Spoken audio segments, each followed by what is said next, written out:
పక్షిని పంజరంలో ఉంచి ఆహారం పెట్టడం అలవాటు చేస్తే పంజరం తలుపు తెరిచినా కూడా అది ఎగరలేదు. ఎందుకంటే తను ఎగురగలను అన్న స్వాభావిక లక్షణం కోల్పోతుంది. నువ్వు ఎప్పుడైతే కంఫర్ట్ జోన్లో ఉన్నావో చిన్న కష్టం కూడా తట్టుకునే శక్తి నీలో ఉండదు. అందుకే కంఫర్ట్ జోన్ నుంచి బయటకు వచ్చి ఎటువంటి పరిస్థితులనైనా తట్టుకునేలా మిమ్మల్ని మీరు మౌల్డ్ చేసుకోండి.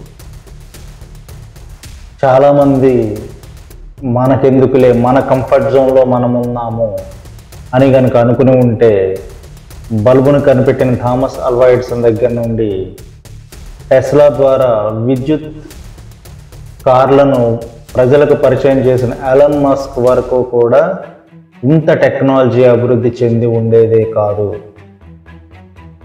ఎవరికి వారు తమ కంఫర్ట్ జోన్ మాత్రమే చూసుకుని ఉంటే ప్రపంచం ఇంత శరవేగంగా అభివృద్ధి చెందే అవకాశమే ఉండేది కాదు.